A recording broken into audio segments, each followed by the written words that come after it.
दोस्तों, आज की इस वीडियो में हम पुलिस कर्मचारियों व अधिकारियों की रैंक, पॉवर, वेतन व उनको मिलने वाली सुविधाओं के बारे में विस्तार से चर्चा करेंगे। दोस्तों, पूरी जानकारी लेने के लिए वीडियो में लास्ट तक बने रहिएगा। तो चलिए वीडियो शुरू करते हैं।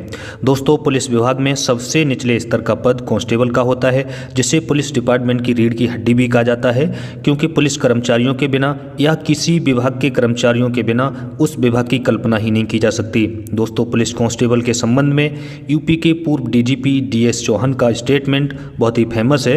उन्होंने कहा, पुलिस ऑफिसर हुए जे कांस्टेबल। दोस्तों, इसी क्रम में हम सबसे पहले कांस्टेबल को मिलने वाली सुविधाओं व वेतन भत्तों के बारे में चर्चा करेंगे।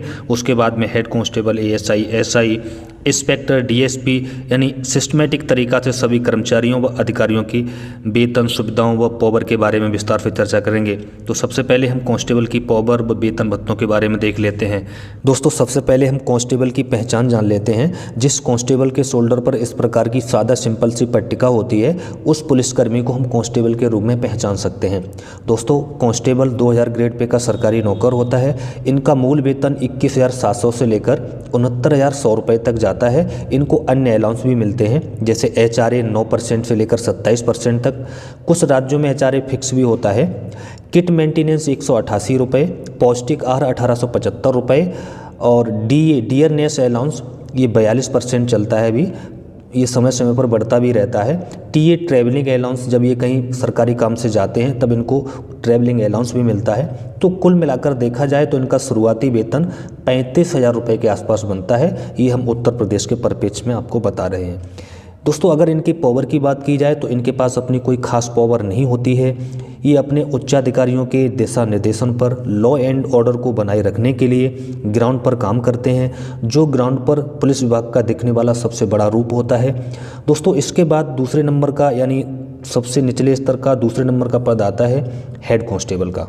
दोस्तों, हेड कांस्टेबल की पहचान कैसे करेंगे? जिस पुलिसकर्मी के शोल्डर के नीचे इस प्रकार की 3 फीती होती हैं, उस पुलिसकर्मी को हम हेड कांस्टेबल के रूप में पहचान सकते हैं। इन फीतियों का रंग लाल भी हो सकता है, पीला भी हो सकता है। अलग अलग राज्यों में इनका कलर चेंज भी होता है।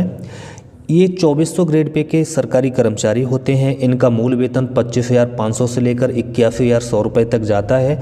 इनको अन्य अलाउंस HRA 9% से लेकर 27% तक, कुछ राज्यों में ये फिक्स भी होता है। किट मेंटेनेंस 188 रुपये, 1875 रुपये, पौष्टिक आहार, डियरनेस अलाउंस 42% चल रहा है अभी मूल वेतन का। समय समय पर ये बढ़ता रहता है। TA ट्रैवलिंग अलाउंस, जब कहीं सरकारी काम से बाहर जाते हैं तो उनको TA भी मिलता है। दोस्तों, इनका कार्य भी सेम कांस्टेबल की तरह ही होता है। ये थाने के हेड मॉनिटर होते हैं, जो थाने की समस्त संपत्ति का लेखा जोखा तैयार करते हैं। थाने में FIR लेखक होने के साथ साथ SO SHO के दिशा निर्देशों पर काम करते हैं। इनके शुरुआती वेतन की अगर बात करें तो इनका शुरुआती वेतन 45,000 रुपये के आसपास बनता है। ये सामान्यतः कांस्टेबल से प्रमोट होकर बनते हैं, जिस कारण इनके वेतन का क्राइटेरिया फिक्स नहीं है। दोस्तों, अगला पद आता है ASI असिस्टेंट सब इंस्पेक्टर का। असिस्टेंट सब इंस्पेक्टर की पहचान आप इस प्रकार की पट्टिका के साथ 1 स्टार से कर सकते हैं। जिस पुलिसकर्मी के शोल्डर पर इस प्रकार की नीली और लाल पट्टिका के साथ 1 स्टार होता है, वो पुलिसकर्मी ASI कहलाता है। ASI का ग्रेड पे 2800 रुपये होता है। इनको भी कांस्टेबल, हेड कांस्टेबल की तरह अन्य भत्ते मिलते हैं, TA DA HRA। कुछ राज्यों में ASI को चौकी प्रभारी भी बना दिया जाता है। कुछ राज्यों में इस पद को ही समाप्त कर दिया है। इसके बाद अगला पद आता है सब इंस्पेक्टर यानी SI का। SI की पहचान आप इस प्रकार के 2 स्टार के साथ कर सकते हैं। जिस पुलिसकर्मी के शोल्डर पर लाल और नीली पट्टी के साथ 2 स्टार होते हैं, वह पुलिसकर्मी SI यानी सब इंस्पेक्टर होता है। सब इंस्पेक्टर का ग्रेड पे 4200 रुपये होता है। इनको भी अन्य अलाउंस DA TA HRA मिलता है। दोस्तों, सब इंस्पेक्टर ही किसी मुकदमे के विवेचक होते हैं। जब ये किसी मुकदमे की विवेचना करके कोर्ट में चार्जशीट दाखिल करते हैं, उसी के आधार पर कोर्ट में मुकदमा चलता है। इंस्पेक्टर को भी थाने का प्रभारी बनाया जा सकता है। जब ये थाने के प्रभारी होते हैं तब इनको SO कहा जाता है। दोस्तों, इनकी भर्ती डायरेक्ट भी होती है, ये प्रमोशन से भी बनते हैं। अगर इनके वेतन की बात की जाए तो इनका शुरुआती वेतन 50,000 के आसपास बनता है। इसके बाद अगला पद आता है इंस्पेक्टर का। इंस्पेक्टर, दोस्तों, इंस्पेक्टर के शोल्डर पर इस प्रकार के 3 स्टार होते हैं, जिसमें लाल और नीली पट्टी भी होती है। तो उक्त पुलिसकर्मी को आप इंस्पेक्टर के रूप में पहचान सकते हैं। इंस्पेक्टर का ग्रेड पे 4600 रुपये होता है। इनको भी अन्य अलाउंस DA, TA, HRA मिलता है। इंस्पेक्टर भी किसी मुकदमे के विवेचक होते हैं। जब इनको थाना प्रभारी बनाया जाता है तब ये SHO कहलाते हैं और इंस्पेक्टर की सीधी भर्ती नहीं होती है, ये सिर्फ और सिर्फ प्रमोशन से बनते हैं, यानी सब इंस्पेक्टर से प्रमोट होकर ही इंस्पेक्टर बनते हैं। ये इंस्पेक्टर और सब इंस्पेक्टर दोनों ही नॉन गजेटेड। इसके बाद अगली पोस्ट आती है डिप्टी सुपरिटेंडेंट ऑफ पुलिस, जिन्हें कुछ राज्यों में CO यानी सर्किल ऑफिसर, क्षेत्राधिकारी भी बोलते हैं। ये एक PPS अधिकारी होते हैं। इनकी पहचान इनके कंधे पर सिल्वर कलर के 3 स्टार होते हैं जो बिना फीती के साथ होते हैं, जबकि इंस्पेक्टर के यहाँ पर 2 फीती होती हैं, नीली और लाल, जबकि CO के यहाँ पर कोई फीती नहीं होती है, सिर्फ सिल्वर कलर के 3 स्टार होते हैं। ये 5400 ग्रेड पे के गजेटेड अधिकारी होते हैं। इनकी पावर और सुविधाओं की बात करें तो ये 2-3 थानों के सुपरविजन अधिकारी होते हैं। इनकी सुविधाएं इन्हें 2 गनर, 1 रसोईया, ड्राइवर, बंगला आदि भी मिलता है और ये SP या SSP के दिशा निर्देशन पर अपने सर्किल के लॉ एंड ऑर्डर की इनके पास जिम्मेदारी होती है और बड़े मुकदमे जैसे SC ST के विवेचक भी होते हैं। CO एक PPS के अलावा IPS अंडर ट्रेनिंग भी हो सकते हैं, यानी असिस्टेंट सुपरिटेंडेंट ऑफ पुलिस का। किसी ज़िले में SP SSP की सहायता के लिए ASP होते हैं, जो PPS व IPS अंडर ट्रेनिंग होते हैं। जब IPS अंडर ट्रेनिंग होते हैं तब उनको ASP बोला जाता है। जब किसी IPS की 1 साल की सर्विस हो जाती है तब उनको IPS बैच के साथ 1 स्टार दिया जाता है और ASP IPS अंडर ट्रेनिंग बोला जाता है। जब किसी IPS की 2 साल की सर्विस हो जाती है तो उनको IPS बैच के साथ 2 स्टार दिए जाते हैं और IPS अंडर ट्रेनिंग ASP बोला जाता है। जब किसी IPS की 3 साल की सर्विस हो जाती है तो उनको IPS बैच के साथ 3 स्टार दिए जाते हैं और IPS अंडर ट्रेनिंग ASP बोला जाता है।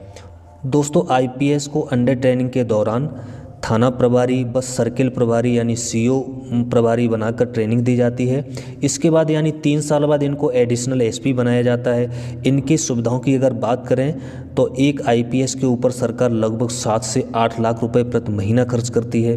तो आप इस खर्चे से इनकी सुविधाओं का आप अनुमान लगा सकते हैं। इनको कार्य क्षेत्र के दौरान एक गाड़ी, 2-3 गनर, आवश्यकता अनुसार फोर्स मिलता रहता है। इसके बाद अगला पद आता है एडिशनल SP यानी अतिरिक्त पुलिस अधीक्षक का। जिस पुलिस अधिकारी के शोल्डर पर अशोक स्तंभ लगा होता है वह अधिकारी एडिशनल SP होता है। एडिशनल SP IPS और PPS दोनों हो सकते हैं। जिस अधिकारी के अशोक स्तंभ के साथ IPS लिखा है तो वह IPS एडिशनल SP है और जिस अधिकारी के शोल्डर पर अशोक स्तंभ के साथ उत्तर प्रदेश पुलिस या मध्य प्रदेश पुलिस लिखा है तो वह PPS अधिकारी है, न कि IPS अधिकारी। एडिशनल SP SP या SSP की मदद के लिए ज़िले को 2 भागों में बांटकर सिटी और देहात सर्कल में बांटकर उसके प्रभारी बनाए जाते हैं और गाड़ी, बंगला, गनर वगैरह मिलते हैं। आवश्यकता अनुसार इनको फोर्स मिलता रहता है। ये भी काफ़ी बड़े अधिकारी होते हैं। इसके बाद अगला पद आता है SP या SSP का। इसके बाद अगला पद आता है सुपरिटेंडेंट ऑफ पुलिस यानी पुलिस अधीक्षक SP का। SP की पहचान हम जिस पुलिस अधिकारी के शोल्डर पर अशोक स्तंभ और 1 स्टार होता है, साथ में IPS का बैज लगा होता है, तो वह अधिकारी SP कहलाता है। और SP किसी छोटे ज़िले के पुलिस कप्तान होते हैं, जबकि SSP किसी बड़े ज़िले के पुलिस कप्तान होते हैं। SP किसी छोटे ज़िले के पुलिस विभाग के मुखिया होने के साथ साथ ज़िले की सारी पुलिस इन्हीं के दिशा निर्देशों पर काम करती है। अगर इनकी सुविधाओं की बात करें तो इनकी सुविधा इनको बंगला, गाड़ी, स्कॉट, 15-20 नौकर, मतलब एक राजाशाही लाइफ स्टाइल जीते हैं। इसके बाद अगला पद आता है सीनियर सुपरिटेंडेंट ऑफ पुलिस यानी SSP, जिन्हें वरिष्ठ पुलिस अधीक्षक भी बोलते हैं। इनकी पहचान हम इनके शोल्डर पर अशोक स्तंभ के साथ 2 स्टार से करते हैं, साथ में IPS का बैज भी होता है। ये किसी बड़े ज़िले के पुलिस कप्तान होते हैं। ये भी SP की तरह ही काम करते हैं। इनके अंडर पुलिस ज़िले की सारी पुलिस आती है। इन्हीं के दिशा निर्देशों पर पूरे ज़िले की पुलिस काम करती है। इनकी अगर सुविधाओं की बात करें तो बंगला, गाड़ी, स्कॉट, 15-20 घरेलू नौकर, मतलब ये भी एक राजाशाही लाइफ स्टाइल जीते हैं। इसके बाद अगला पद आता है deputy inspector general of police यानी पुलिस उप महानिरीक्षक, जिन्हें DIG भी बोलते हैं। DIG के शोल्डर के ऊपर एक अशोक स्तंभ और त्रिकोणीय रूप में इस प्रकार से यानी ट्रायंगल रूप में 3 स्टार होते हैं, साथ में IPS का बैज होता है। और DIG की गाड़ी के आगे पीछे एक स्टार होता है इस प्रकार का, और पुलिस कलर त्रिकोणीय पुलिस कलर का झंडा होता है। डीआईजी रेंज प्रभारी होते हैं, यानी 2-3 जिलों के एसपी एसएसपी के ऊपर होते हैं। इनकी सुविधाओं की बात करें तो बंगला, गाड़ी, स्कॉट, 15-20 नौकर, ये भी एक राजाशाही लाइफ स्टाइल जीते हैं। इसके बाद अगला पद आता है इंस्पेक्टर जनरल ऑफ पुलिस यानी आईजी, पुलिस महानिरीक्षक का। इनकी पहचान इनके शोल्डर पर इस प्रकार से तलवार क्रॉस में होती हैं और एक स्टार होता है और साथ में आईपीएस का बैज होता है। आईजी की गाड़ी पर आगे पीछे 2 स्टार होते हैं इस प्रकार के, और इनके जो यहाँ पर झंडा होता है, जैसे डीआईजी की गाड़ी पर झंडा यहाँ पर त्रिकोणीय झंडा होता था, त्रिभुजाकार, जबकि इनकी गाड़ी पर इस प्रकार का होता है, इस प्रकार का झंडा होता है और आगे पीछे 2 स्टार होते हैं। ये 1-2 रेंज के प्रभारी होते हैं, यानी डीआईजी के ऊपर होते हैं। इनकी भी सेम सुविधाएं हैं, गाड़ी, बंगला, गनर, ड्राइवर, घरेलू नौकर, जैसे आप एक आईपीएस की जो सुविधाएं मिलती हैं वो सुविधाएं इनको भी मिलती हैं। इनकी कुछ सुविधाएं और अपग्रेड हो जाती हैं। इसके बाद अगला पद आता है सबसे अंत में और सबसे बड़ा पद डायरेक्टर जनरल ऑफ पुलिस यानी डीजीपी, पुलिस महानिदेशक का होता है। डीजीपी के शोल्डर पर इस प्रकार की तलवार क्रॉस में होती हैं और यहाँ पर